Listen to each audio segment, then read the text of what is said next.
అసలు రావడంతోనే మనిషి కొంచెం కొద్దిగా అటు ఇట్లా ముందు ఏంటి బాగా హైలో వచ్చాడా ఏంటి అనుకున్నాడు. అంటే కొంచెం టెన్షన్ ఇలా ఉన్నాడు, చేతులు ఏం లేదు కాబట్టి సార్ నేను నమ్మినా నమ్మకపోయినా అన్నాడు. అంటే ఏదో పెద్ద విషయం చెప్పాలని తన ఫీలింగు, దానిలో ముక్కలు కింద చేసి చెప్తున్నాడు.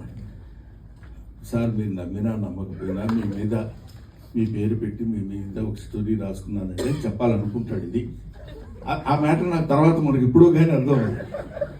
సార్ మీరు నమ్మినా నమ్మకపోయినా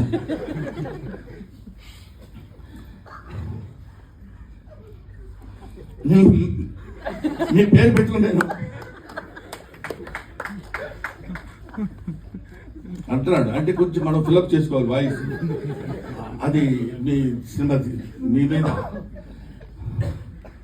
నా లైఫ్ అంటున్నాడు. నాకేంటి అర్థం కాదు, ఏంటిది, వాట్ హ్యాపెండ్. ఈయన పక్క నుండి చాలా క్లియర్గా చెప్పేవాళ్ళు లాగా రాహుల్ చెప్పవయ్యా